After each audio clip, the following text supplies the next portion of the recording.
It's a beautiful day in the neighborhood. It's actually a scary day in the neighborhood. I am joined at the flaming microphones by Pink Media's Matt Skallerud and by our very own gay desert guide, Brad, for some wacky stuff we talked about on yesterday's morning show. Just crazy stuff with X, formerly known as Twitter, is going on. Can you fill us in on the background, Brad? Well, sure. Matt and I have worked together for over, I don't know, almost 2 decades now. And Matt created this ILoveGay network. It was the hashtag ILoveGay network. And we use these hashtags across Instagram. He'll explain how it gets used on Facebook and LinkedIn, et cetera. But then Matt created these profiles with everything from I Love Gay Travel, I Love Gay Palm Springs, which we're all very aware of. And those were profiles that lived on Twitter or X. And now all of a sudden, those have all been censored by X. And Matt, I'll let you take it from there. Yeah, no, we just we developed a network of almost 200 plus profiles that all sort of work together. And the simple part is, you post something about, in I Love Gay Palm Springs about a theater production or a film thing, we could tag and then share it for I Love Gay Theater, I Love Gay Movies. And so you're really reaching relevant audiences. They operate very much like Facebook groups, and which are very prevalent, of course, in Palm Springs. Well, Matt, how many hashtags or how many Twitter accounts did you have that had this I Love Gay blank? Yeah, we had a little over 200, and then we had additional accounts that were more for our business itself. But yeah, there was over 200 that, and oddly enough, the strongest ones were like I Love Gay India, and some of these places that didn't really have other opportunities to get their voice out, and they really blew up, and we were a big part of their world. And then on July 4th, a day where we celebrate freedom and independence, they were taken away. You were shut out, all of them. All of them, one fell swoop. Like I said, this whole network had over 1 million followers, and it had some real power, but it also, everything was manual, it was all done by hand. So it's people putting in the time to kind of share, post, and so forth. And that whole thing came down within like 1 minute's time, all those profiles. And it was well researched because they knew every single profile that we had, even ones that we hadn't even used for a few years. And so it was very strange that they were able to do that so efficiently. Do you think this is an attack? Do you think this is an attack on gays? Well, at first I thought it was all about us, and I kept thinking, what did we do wrong? And I still don't know. But then when I started digging around over the last few days, then I started realizing that Gay Desert Guide was taken down, and Alan Beck's Fun Maps Twitter profile was taken down, and then even the big one with Visit Britain with their Gay Britain profile. So then you start asking yourself, what's the common thread? I know that, I've worked with them and I know them and so forth, but I worked with a lot of people. So I'm trying to figure out why certain ones were selected and others were not. There are a lot of people that abandoned Twitter when Elon Musk came in as the owner, and a lot of political right-centered posts and accounts were getting a lot of traction, and it wasn't a coincidence. Yeah. But why put I Love Gay Palm Springs and why have Twitter accounts, or X, formerly known as Twitter? Why have those? Well, the main reason is because sadly, it's probably the most powerful when it comes to reaching targeted people, which is the LGBT community, in a way that's much more engaged. So what that means is that if I post something on I Love Gay Palm Springs, people that like it can actually share it, which you can't really do through Instagram and even through the visibility you get on Facebook, business pages, and so forth. None of it really compared to what we were able to effectively do on Twitter at the time. And then when you start reaching also friends of friends, that's a huge part. And the only other network that does that is LinkedIn, but that's what allows a post to go viral if it's popular, if it's got got some good content in it. And you have this international audience that Facebook is America pretty much. We see some people around the world, but it's not as global. No, Facebook's siloed. So Facebook meaning siloed, you're only reaching people that are following you. Same with Instagram. Each one of those is much more siloed. And so even though everybody loves Instagram, and thank goodness it's a much more friendly place in that context, on Twitter, you were able to have a far greater reach.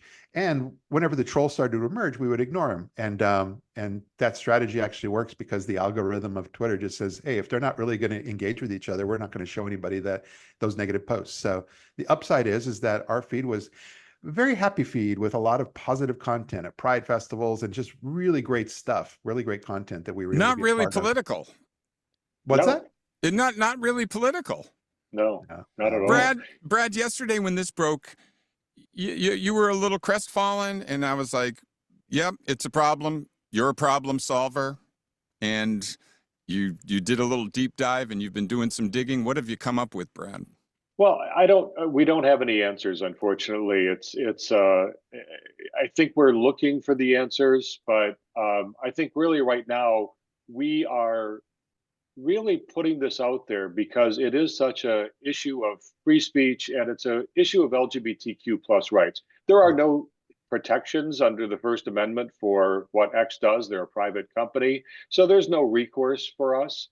The only recourse would be, and we're doing so, that is to try to appeal these decisions. We don't think it's going to go anywhere. So we are left with, is this an attack on the LGBTQ plus community? And we think it is. Oh, wow. And, is there, are there other sites that have been affected in the gayborhood worldwide that have been, canceled by Twitter in the last few days? Yeah, well, that's the one the ones I noticed. And these are just ones I keep thinking of, but that's what Fun Maps, which is an LGBT travel company, they were also shut down.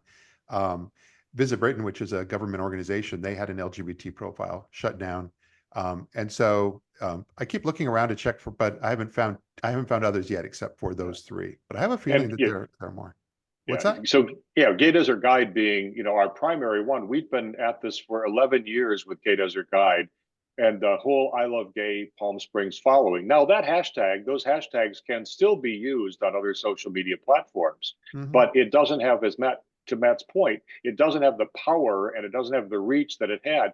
Think of ILoveGay India. Think of the people in India that were able to interact and share content and figure out, what their life and their community was about in a very isolated place through something like these Twitter profiles, these X profiles. Yeah. Well, we're hopefully going to hear from Twitter. Do you think they'll answer these pleas in Twitter and also, or X, and in the media? Because I know you were on KSQ News Channel 3 this morning, Brad. Yeah. I don't believe so. Matt, what are your thoughts? Yeah, time will tell. We'll find out. I mean, but at the end of the day, perhaps the teaching moment of all this is for all of us to be able to really see firsthand. I mean, in some ways, this isn't a gray area. This is much more specific, where when you see things like this happen, it makes you very aware that during this divisive year politically and so forth, more and more we're seeing kind of extreme measures being taken that we weren't even expecting could or should be taken. And so we're all just trying to figure out how to adapt to that. And so we'll see what happens, but over the next week or so, we're constantly strategizing about how we're going to adjust our attention and strategy and so forth. But in the meantime, we're just going to we do cross our fingers and hope that someone there might actually realize it, or at least, number one, explain to us where we went wrong, how we can adjust, how we can change. Yeah, well, I mean, we'll try not to be so joyful and happy and celebratory of our community and lift people up. We'll try and be more dark. And actually, you know what? From a business model, if you think about what's been going on in the last week around the world, a landslide victory for the Labour Party and Liberals in Britain, France, the same thing, and Iran just elected a reformer. So the real people are going to the ballot box and making progressive voices heard, and we need our hashtags back. Or we're going to be junking those Teslas, Elon. Yep, that's where again it goes back to time will tell. But in the meantime, we're going to keep even making sure we've posted this on LinkedIn only this morning, and people are responding. So we'll see where it goes from there. Because between being having the local television station there in Palm Springs pick up the story, and then LinkedIn, we're going to see how you know, if people feel strongly enough, maybe they'll help get this story out as well. I think we need our mega media gays. Come on, Anderson Cooper, step up. Come on, Rachel Maddow. We need you to get our hashtags back. All right, Bradford, Gay Desert Guide from Pink Media, Matt Skallerud. Thanks for getting up so early, guys. Thank you. Appreciate it. All right, y'all.